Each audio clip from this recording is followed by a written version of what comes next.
Sa state visit sa India ni Pangulong Bongbong Marcos, nakipagpulong siya sa mga negosyante at kumpanya sa larangan ng kalusugan at teknolohiya. Tinanong din siya ukol sa usapin ng impeachment laban kay Vice President Sara Duterte. At mula sa India, saksi live si Salima Refra. Salima? Pia, namaskar dyan sa inyo sa Pilipinas. Alas 8 na nga ng gabi dito sa Bengaluru sa India kung saan pinagpapatuloy ni Pangulong Bongbong Marcos ang kanyang state visit dito sa India. Kanina, pinulungan niya ang business community dito sa tinaguriang Silicon Valley ng India. Sa panayam ng Indian program na First Post, tinanong ang Pangulong Bongbong Marcos kung suportado ba niya ang impeachment ni Vice President Sara Duterte. Your relationship with the Vice President, Sara Duterte. I know you've refused to comment on the impeachment process, so let me ask you point blank, do you support the removal? I've not refused to comment on the impeachment process. I've just said, I've made it very clear that the executive, the President, has very little role to play in that process. So we are of course very interested parties, very interested observers, but it doesn't go beyond that. Tinanong rin ng Pangulo kung naniniwala siyang may kakayanan si VP Duterte na isagawa ang isang assassination plot laban sa kanya. The charge against her to hatch an assassination plot, you worked with her. Do you think she's capable of something like that? I don't know. But I'm really not in a position to say what that's about. But you have to be careful. But then, in my position, there always is some kind of threat. And we take them all very seriously. Sa harap naman ng mga negosyante, mambabatas, akademya at mga miyembro ng Observer Research Foundation sa New Delhi, sinabi ng Pangulo na may mga pilit na pinapalabnaw ang usapin ng agawan ng teritoryo sa South China Sea.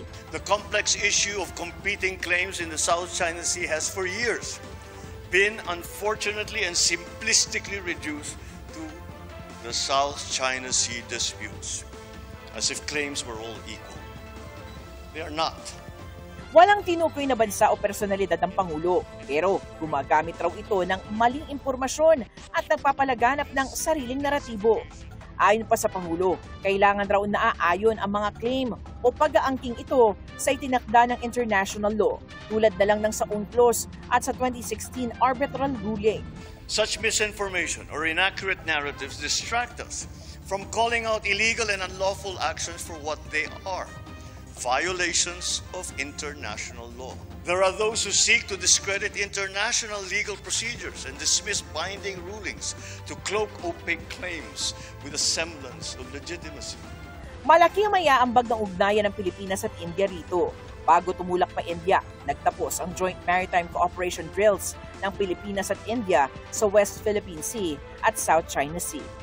Lumipad naman ang Pangulo at ang kanyang delegasyon pa Bengaluru o Silicon Valley ng India para sa bahagi ng kanyang state visit sa India. Agad sumabak ang Pangulo sa mga pulong sa mga negosyante at mga kumpanya sa larangan ng teknolohiya, kalusugan at pharmaceuticals.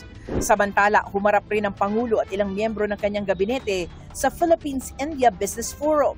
18 business agreements sa pagitan ng Pilipinas at mga Indian companies ang pinirmahan sa kasagsagan ng state visit ng Pangulo sa India.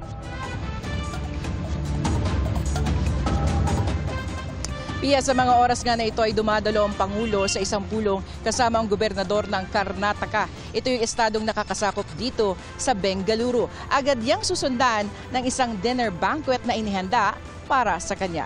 At live mula nga dito sa Bengaluru sa India at para sa GMA Integrated News, ako si Salima Refra ng inyong saksi. Mga kapuso, maging una sa saksi.